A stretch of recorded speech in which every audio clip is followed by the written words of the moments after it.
Welcome back to another episode of Life After Corporate, my friend. And if you are new to our show, welcome home. This is where you get to experience the real transition of going from corporate to entrepreneurship in a raw, unfiltered way, and where you learn skills and strategies and tactics that will support you along the way so that you don't have to fall into some of the pitfalls that my guests and I have fallen into in the past. And today, I have a very special expert to share with you all the way from the UK. Jessica Fearnley is the business coach for women consultants and thought leaders. She is passionate about empowering women to create wealth and opportunities for themselves and the women around them, and combines insightful strategy planning with trauma-informed coaching support. Jessica is the host of the Seven Figure Consultant podcast, author of the book Too Much: How to Thrive Being More Instead of Settling for Less, and though based in the UK, works with clients all over the world. Welcome to Life After Corporate, Jessica. Thank you, Deb. It's great to be here. It's great to have you here. So Jessica and I met in a professional network, which I say a lot on this show because professional networks are where you get to create great colleagues, collaborations, referral partners, and all the things. And I immediately had an affinity to your message and thought you'd be a great guest on our show. So welcome. Thank you. Tell us a little bit about, we're going to dive into this transition from corporate to entrepreneurship, but also this transition from what I call the messy middle, which is mid six figures to seven figures. For those of you who aspire to go there, we want to show you what that path is like as well. But first, tell me about your life after corporate story. What were you doing before you started your business, and what was the impetus to get it going? Yeah, so I used to work in project management in my corporate days. I did things in a really odd order. So I actually worked straight out of school when I was 18. A lot of my friends went to uni, and I was like, I don't know if that's for me. Like, I don't know. And I was very academic. I had good grades, but I just couldn't sort of visualize it as part of my journey. Um, Another part of that is that I was in a rock band at the time. I played electric guitar, and my band was taking off, and I was like, I want to go and do that for a bit. And my poor parents, they were just like, oh my gosh, is she ever going to college? And so I worked for the NHS, the National Health Service in the UK, and ended up um, really being sort of talent spotted in a very entry level job at that very early stage of my life and career. I got put into a project management role. So then went off to college for 4 years, did a bachelor's degree and a master's, and was able to get a job in London doing project management after I'd done all of my academic study. So that was something that I really loved. But I had these kind of chronic health issues bubbling under the surface, really sort of towards the end of my time at university, like the stress of it all. Like I was a really high achiever at university, but I paid for it with my health. And I hadn't learnt how to balance my drive to really achieve with what's good for me, what my body was happy with. And I think it often felt in those days like, oh, I want to do so many things, but the stupid body, it keeps holding me back. So that was probably a very frustrating phase in lots of ways. I loved the work, but just something about the setup, the 9 to 5, it just really wasn't working for me. So I burnt out really hard. I spent about 7 months in bed, really just being like, gosh, I'm 27 years old. I don't think I'm going to work again. I can't imagine anything about my future. And actually, obviously, that wasn't the end of my story. So I started working really as a favor in this consultancy organization in London. It was a small startup. I was number 3, like the third head in the company when I came on board. And I started off really just doing kind of invoicing, like trying to pick up some of the operations and get it a bit more organized. But after I'd been doing it for maybe like 6 months, 12 months, we had this moment where I was like, I think I could do more. And my boss was like, we need to have a conversation. And I was like, sure. And it's like, you go first, you go first. And he was like, you need to do more, because we need more doing, and like if you just want to do the invoicing, then I can't keep you on for that anymore. And I was like, well, that's good, because I was going to say, please can I have more hours, because I have a vision for what I could help you do in this business. So really built out the infrastructure and the operations of that company as it grew. We grew it to 7 figures. I left, the company was sold. I actually left to go on maternity leave, which in the UK we have a year. I was so bored during that year. I'm so grateful for the maternity leave, but I just felt like, I don't know if I want to go back. It's all kind of changing. Like, this business sale is pending. It's starting to feel really corporate. I know that's not really for me. And really, that's where my business started. So 11 years ago, when my now 11-year-old was a baby, I was, going to meet clients in the mornings when he was at nursery. I'm doing Facebook Lives during his nap times and stuff like that. So it's been a wild ride over the last 11 years. I, during that time, had a second child as well, and completely sort of managed that whole process around my business as it was at the time. It's been really just a really exciting time of personal growth, business growth. And I had no vision for what it was going to be when I started it. I was like, if I can make £6,000 a year, that will probably cover the hole that we've got in our family budget. But it's become something that has absolutely exploded into what it now is. Yeah. Oh, well, we can't wait to hear more. But you are such a rocker. I'm not surprised that you were in a band and played electric guitar.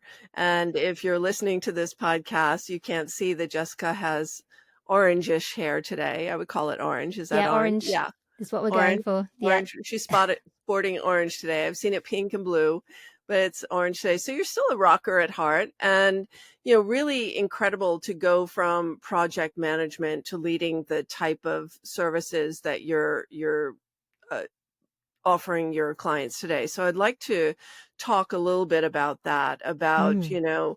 and this is the beauty of entrepreneurship. You mentioned the babies, entrepreneurship, being a business owner, like, your business breathes with you, right? If you want to Yeah. expand, you can expand. If you want to pull it back a little bit because there are other things going on in your life, you can pull it back a little bit. It's really driven by the mission, the vision, the impact that you want to make in the world, and what gives you joy. And some of the transitions that I'm sure your clients face as they embark on entrepreneurship. So tell us who you work with. Do you work with those just getting started? Are you working with those in the messy middle looking to scale to 7 figures, or is it all of the above? Yeah, so it's all of the above, actually. My special kind of interest is that 6 to 7 figure transition. That's where I do the bulk of my deep coaching work.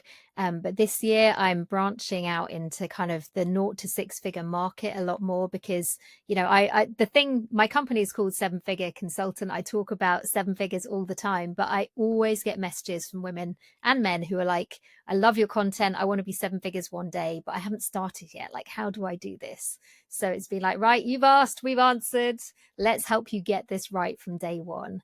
Yeah. And I think that in that early stage, people can't take advice, in a sense, from too many people. I think, where there are people like you, Deb, people like me, like, we all provide like a different perspective of that journey, because I will always say to people, the first $100,000 that you make is going to be the hardest. After that, it gets so much easier when you've got proof of concept, when you know what you're doing that little bit more. But you can't get enough help, I think, in that very first stage, when you're getting things from your notebook to the real world. Exactly. So let's touch on that. We both have a love for beginners. I love those that are just getting started. And it's true, you can't take advice. And one of the biggest mistakes that people make at that stage is consuming too many courses.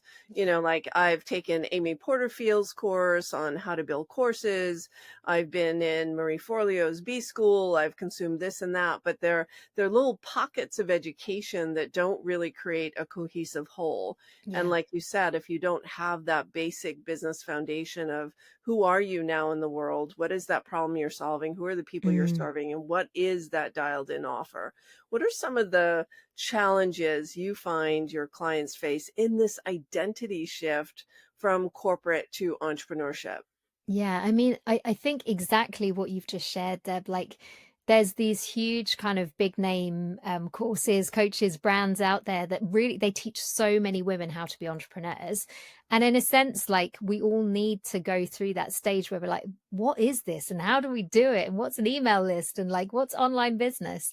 But what I find time and time again is that like so much of the advice that comes from like these really big brand courses is designed for all kinds of entrepreneurs, largely with the consumer audience. So, and people who want to be a coach for mums, or people who want to be a health coach, or help you lose weight, or whatever it might be, where the audience is largely like other mums who are going to be paying very low ticket prices for like mass sold um, programs with lots of people in them.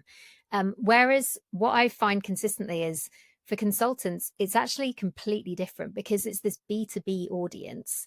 And it's so important that we have that business focus. My clients sell corporate consulting to corporate organizations. They have come out of corporate. That is the world that we're living in. And one of the big things that I teach people to do is to set up a consulting offer that costs $100,000, because the logic is create 10 of those, sell them, that's your 7 figures.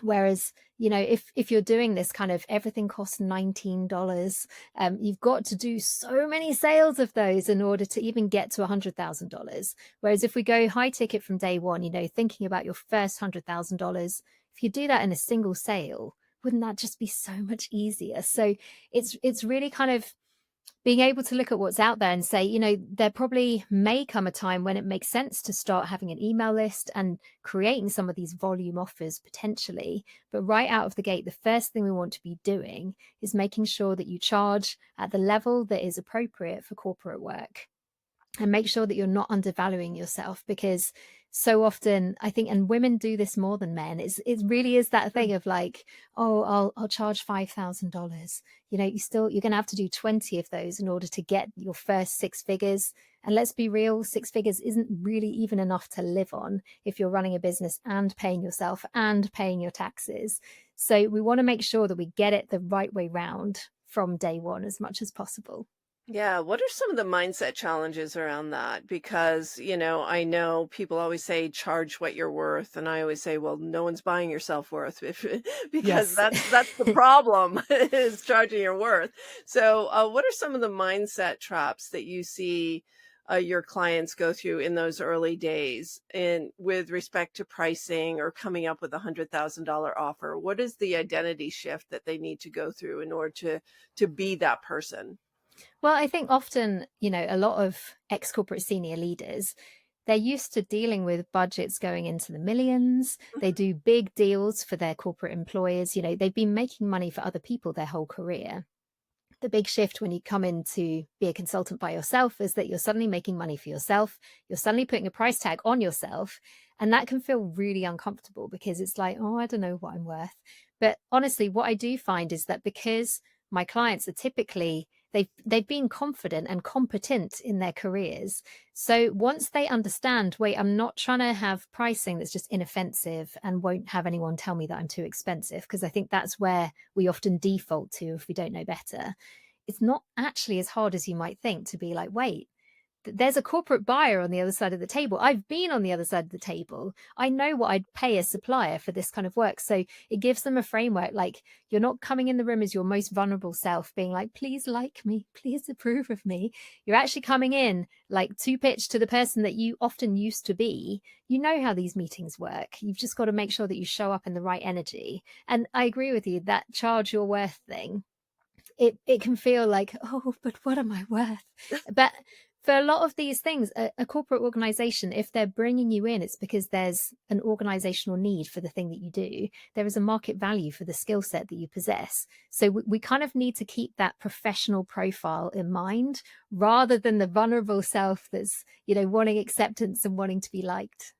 Yeah, and people aren't buying you, they're buying the solution to a very expensive problem. And 100%. so that's almost an easy hurdle to overcome, to get to your first 6 figures that way. And it's thrilling, really. We had a client who closed $100,000 contract with a nonprofit and then I closed love it. another $200,000 contract in a nonprofit. She said, That's "This is the awesome. most I've ever made in my entire life." And Yeah. she accomplished that in 4 months. Yep. And it was incredible. But let's talk about the mindset shift going from 6 to 7 figures. So once you Mm. do your first 6 figures, it's easier to do again. It's like Brene Brown says, those FFTs, those effing Oh, first yeah. I times, love right? that. Yeah. Yeah. And so now you've done it, you can do it again, you can rinse and repeat.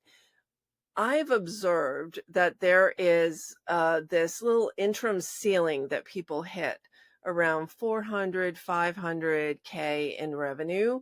And then it's like, boom, I keep hitting that ceiling. Boom, I hit the ceiling again year after year. So, what is it that needs to shift to move to 6 to 7 figures? What is that secret sauce that people don't see? Well, the thing is, when you are in that kind of 0 to 6 figure phase, the key thing that you need to do is sell. And then the key thing you need to do is deliver. It's like sell, deliver, sell, deliver. That's the cycle that you get into. What you find, typically around the 300,000 mark, I have found, is that like you just run out of time. So you can't deliver all of these things concurrently. And this is where you have to get a lot more strategic about what you're actually including in your consulting work. So a thing that I say to my clients is like, look, you need to be paid for access to your brain, not because you are an outsourced DIY freelance consultant who is coming in to do the stuff that no one else wants to do. Yes, you can make money that way, but very quickly that becomes unsustainable. And most people who come in to consulting as well, like you've done the hours in corporate, you've spent all that time working and working and having meetings all the time. A lot of women come to me because they're like, I am in meetings 8 till 6 every day. I can't even have a lunch break. I can't breathe. Like, there is no space for me to have a life. And this is just me replicating what I had in my old job. And I didn't even like that. So it's absolutely kind of, we need to think differently. We need to start applying leverage. And I often say leverage instead of scale, because in a sense I think that we grow to 7 figures because you can do it with like these 10 concurrent projects like we talked about already. And if you can boost beyond that initial kind of $100,000 mark, I say to my clients that's a minimum value. So I have clients who are like, yeah, I actually think that I should renew this client at 400,000 or 250. So, as soon as we can start to create these bigger offerings, you don't need to sell them as many times to get to your $1 million mark. So again, it's being a bit smarter, and it's breaking that association with I need to work a certain number of hours in order to make this money. That's the way that we think, when we haven't understood entrepreneurship. And so a big part of the work that I do is helping women and men start to be like, right, there is a better way. I'm going to stop working myself to death. Yeah, stop working like an employee and start working like a business owner. Exactly. Yeah. So your framework for your clients is to just charge more, get bigger contracts. Is that what you mean by leverage? Yeah, so start to sort of break the association between I am doing this number of hours. Hmm. So a typical scenario that comes out is that they're like, oh, my hourly rate is this. And so if it's not possible in every industry, but if you can get to a point where you're charging per project on Hmm. a project basis, on a value basis, rather than charging for the number of hours, because one of my clients several years ago, actually, she had been in a situation where they'd agreed the number of hours. I think it was like 14 or something for this quite small piece of work. She actually did it in 3 hours, and they were like, great, here's your 3 hours. And she was like, I overperformed and I lost out financially. And that's the exact thing, you can't you can't get to 7 figures if you are doing every hour of work yourself, and if you're trying to do it by increasing the number of hours that you're working, because very quickly you just do not have that capability within your own schedule. Yes. And so that brings up the question of team. Mm, So because you can't wear all the hats, you can't be sales, marketing, service, client delivery, admin, finance, HR. yeah. What do you see as the most supportive path for consultants adding to their teams to bring in that needed leverage to get to 7 figures? Well, I think you have to be careful with how you approach it, because there's a thing that we can do where you're like, right, there's more work to do. So that's going to bring in, say, like this much revenue. And so we're going to get a team so that then we can do this much of it and then we can increase. And the problem with that is that you increase the revenue of the business, but you also increase the cost by the same factor. So the profit stays exactly the same. And it's like, why would you work that much harder if you're not making any more money? That doesn't make any sense. So what we need to do is find a way of controlling the costs so they stay relatively fixed, so that you can leverage the extra time. And I will say that I don't teach like one way to do this, because I have some clients who are like, oh, I never want to manage a team again. Whereas I have some who are like quite up for creating a delivery team, and they would rather have their team deliver on this work and just give themselves this kind of portfolio role where they're in doing the stuff that interests them, but they're not actually tied to a particular client. But I think the biggest thing for all my clients is like, you do need to have a support team.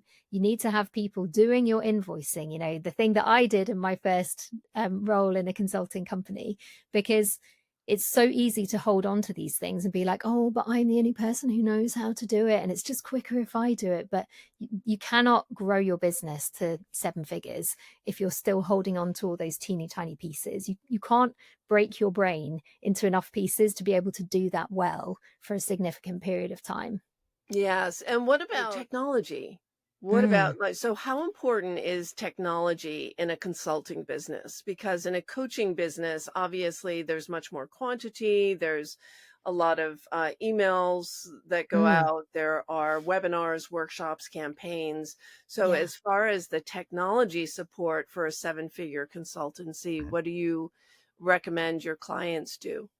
Honestly, I think that a lot of the stuff that we might do as coaches for a long period as a consultant is just not relevant. So most of my clients don't sell with webinars. Most of them don't develop an email list until quite late on in the process, because a lot of your initial sales, and like if we can get to 7 figures by having 10 clients, we're not having to do like a million sales calls all the time. So like in a sense, you don't need very much tech. Like there are things that you can add in, but like when you're doing consulting delivery work for clients, typically you will use their systems, you will use their kind of teams, their AI, because a lot of organizations have closed loop AI anyway. You know, like these big brand companies, they're not all jumping on chat gpt or claude or anything like that, so Yeah. they have a lot of their own internal facing solutions for the actual delivery of the work. But really behind the scenes, as long as you are tracking your revenue and your costs, so you know what your tax is going to be. I always say to people, like, you need a bookkeeper, especially if you're going to go down the road of becoming an S corp or a limited company in the UK, because you get to that point where it's not just a simple equation anymore. And if you make a mistake on your taxes, that can force you to close your doors if it's a big enough error. You want to have expertise so that people can help you pay what you owe, don't overpay, make sure that you're compliant in all these areas that you suddenly need to be. So it's almost like you need that kind of expertise. But I think with the tech, it can be relatively simple. You can do quite a lot of stuff with quite basic spreadsheets, especially in the early stages. So things like CRMs, you get to a point where that can be useful. But if you're the main delivery consultant and most of the sales run through you, as long as you can remember what you did and document it, you don't need a CRM that can have like 10 members of your team all logged in at the same time. If they're having no interface with the people that you're talking with, you don't really need it. But would you agree with that, Deb? What's your take on that? Yeah, I mean, it depends. We have seen workshops work really well for consultants, you know, industry associations, vertical conferences where you can get on stage and make a lot of connections. The biggest challenge that we see is, how do I find my clients? So here you are, you have connections from your employee days. And if you're doing something similar, Mm, that you did when you were an employee, then you may have those connections. And usually it's your warm network who are your first clients or your first referral partners anyway.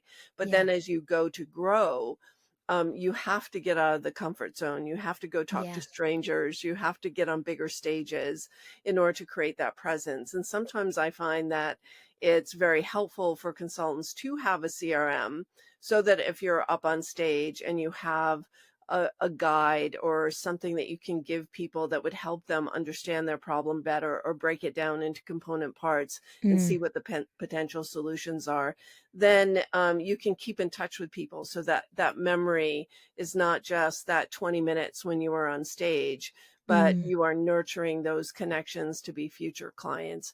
So, but it doesn't have to be complicated. You know, they don't use all the bells and whistles yeah. that we would do.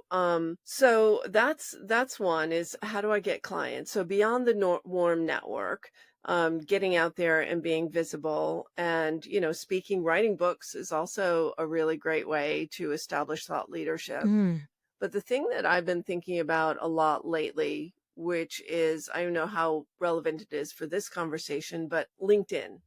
mm. You know, how important is LinkedIn to consultants in creating thought leadership and enhancing their visibility? Yeah, I mean, I think LinkedIn is a crucial piece of Mhm. kit, actually. Certainly, it's how I've built my almost my entire business. Like, I switched over from Facebook to LinkedIn about 6 years ago, and it's never really been the same since. Um, but it's that place that people go to talk about business, to really do that networking, because everyone knows about kind of posting content, showcase your thought leadership. And yes, that's good and it's important.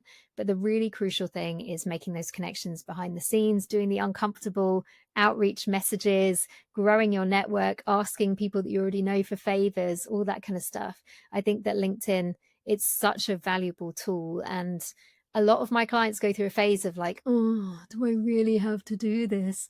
And it's like, well, no, you don't have to, but it's such a valuable tool that's available. It's almost like, you know, you could be wearing your pajamas and you're just looking up all these people and you're not having to go and get all dressed up or stand on a stage or anything like that. Like it's just another tool that's available. But I think it's such a there's such a premium on having these professional conversations on there in a way that we don't see on any other social media platform. So it's almost like, are you sure that you don't want to make full advantage of that? Yeah. And, you know, with more and more people leaving corporate, I don't know if you're seeing this in the UK or in Europe as well, but we're certainly seeing it a lot in the States where and you and I were talking before we hit record about this place, this liminal space where you're not laid off and you don't have somewhere else that you really want to go, but you know you can't stand where you are any longer. And Mm, that was your story and that was my story. mm, And more people are really feeling that these days. I'm hearing a lot of that. And so they leave and they leave without a solid plan. But now that they have this dream, you know, there's this you have to differentiate yourself in the market because especially with AI and the use of AI to write LinkedIn posts or write mm. newsletters. I don't know if you're seeing it, but I'm like, I am reading the same copy over and over again on my Yeah. LinkedIn feed. And I'm like, guys, you're just not standing out saying anything that's important. So how important is that thought leadership component for consultants and how much time should they be focusing on honing that message and getting that message out Mm. there?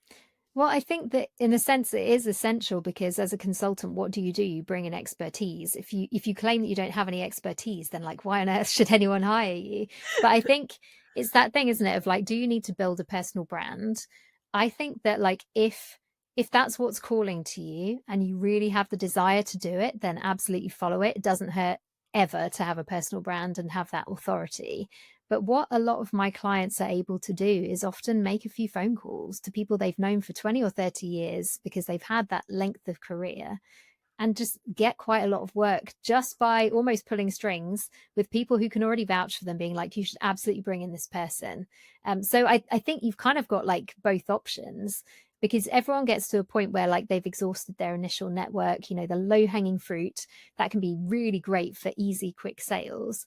But everyone gets to a point where that's exhausted and you need to cast the net that bit wider. So I wouldn't say that people need to sort of lose sleep over like, oh my gosh, I need to be like an influencer now and be all over social media all the time. Like you absolutely do not need to do that. But I think of course you have expertise. Of course, like you already have like that thought leadership because how have you got where you were if you didn't possess that already. So I think maybe it's kind of in noticing who you already are and being ready to actually lead with that. I think it's very difficult to have like a fulfilling and successful corporate career if you don't already have that essence of personal branding, that kind of what is she known for, what is he really good at, what does everyone know you're really really good at.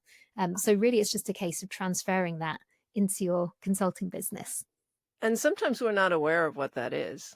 Mm, Right? So yeah, it's unconscious in corporate, and the trick is to take the unconscious competence yeah, and turn it into conscious expertise and, a resonance in the yeah. marketplace that really resonates, and that's the work. I think that's the transition of the thinking that Mm, I'm not really aware of what makes me special. yeah, I was lucky to have a boss once who held up a mirror and said, "You have something that's unique a lot of people don't have. Do you realize that?" I was like, yeah. "No, but do tell." Well, often And everyone then else already knows. We're the only one who can't see it. But exactly. So and exactly, that's what I'm sure you help clients do too, right? Is to see the brilliance that they already have. yeah. My last question to you is, what are some of the blind spots?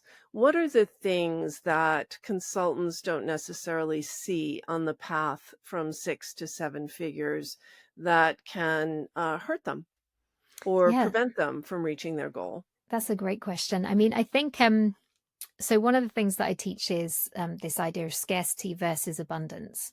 And like often we are raised in scarcity, like, oh, that's going to run out. Don't use more than you're allowed. And we have these beliefs about money, like money is limited and finite and have to fight for it and competition. And, the world is a terrible, hostile place.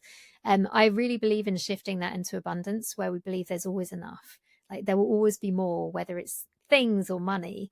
But I often find that like in the initial stages, it's quite fun to lean into abundance. And it's quite like refreshing because if you've always been in scarcity, which most of us have, you're like, oh my gosh, this is a completely new way to see the world. But in that jump, particularly from like 500 to a million, there are often these periods where you lose all connection to abundance. And it's like it's a light that just gets switched off, and you're like, I don't feel it. Nothing feels abundant. Everything feels awful. I talk about this in my book, actually. I talk about kind of mindset whiplash. And it's this thing, where we were so sure, we felt ultimate conviction, everything felt good, we really felt the abundance hard. And then you hit some bumps in the road, and you're just like, I was completely wrong. This was a massive mistake. I'm going back to corporate. There's a complete U-turn that happens and complete fleeing the scene. So I think the real challenge, and this is where I do a lot of my work, it's when like that moment has kicked in. And I have always had clients who are like, well, I guess I'll just have to go and get a job. I've been looking at job boards today. And, I'm always like, do you want to go back to corporate? And very, very rarely, like probably 1 in 10 will be like, do you know what? I just do. I'm done with this. It's too hard. I've had enough. But most are like, no. And it's like, well, what are you doing then? Yeah. So I really think it can be that thing where we don't realize how hard we will fight against the thing that we know that we want, that resistance that comes in, which can Mm. be full body, nervous system activated, everything, just like, I hate this, I need to get out.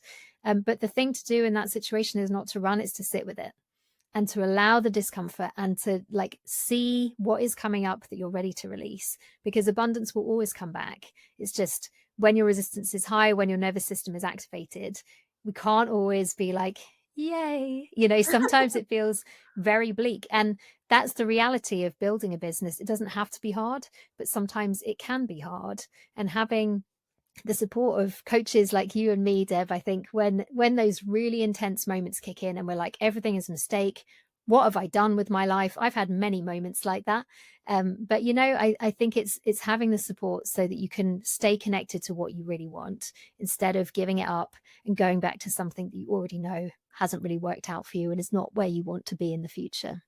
Yes, and we all need powerful mirrors to reflect the brilliance of who we really are and to also shine that flashlight in those dark, scary corners where we might be hiding out. And I always say entrepreneurship is a spiritual journey.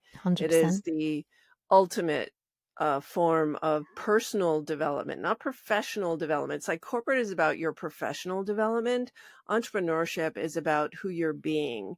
Yeah. And wherever you go, there you are, right? So whatever took you down in corporate will take you down in entrepreneurship as well. But there will be new hurdles, new opportunities, and new edges to traverse in order to get to the other side of your Yeah. true purpose and your true possibility. So, Jessica, I always love speaking with a sister who shares the same operating system, the same DNA about the value of entrepreneurship. And thank you for sharing your wisdom. Let's talk about your book and where people can get a copy of your book and anything else that you'd like to share with our audience today. Yeah, sure. So, my book is called Too Much. It's for women who have always felt like too much and have always felt it to be a bad thing, because the case that I'm making in the book is like, this is actually the best thing about you in so many ways, and here's how to hold it. So we can actually get you in a situation where, instead of being in a life that's too small, a business that is too small, a career that's too small, you can actually seek out the thing that you really want, because your too muchness is pointing out, like, this stuff around you at the moment is not enough. You're not the problem. Where you are is the problem. Let's get you going somewhere where you're in full alignment and your too much feels like just the right amount. It's a great read. Go grab that book. And aside from Amazon, where else can people stay in touch with you and get the book and get on your email list to learn more? Yeah, so if you go to my website, which is jessicafearnley.com, the book, the podcast, my content, everything is available on there. And I do actually have a new resource which might be really helpful for your audience, Deb. It's called How to Get Your First B2B Consulting Clients. It's a free PDF guide. We can make sure that we have the link in the show notes for today's episode, but you can get it on my website or on my LinkedIn as well. Excellent. Thank you so much for sharing your wisdom with our audience today, Jessica. Thank you for having me. It's been such a joy. Yeah, so much fun. That's it for today's show, my friend. How to get your first clients as a new consultant. Jessica laid out the roadmap for you. A lot of old school, picking up the phone, reaching out to connections. And then when you're ready to emerge from the messy middle to the 7-figure goal, then it's a lot of mindset because Yeah. you already have the skill set.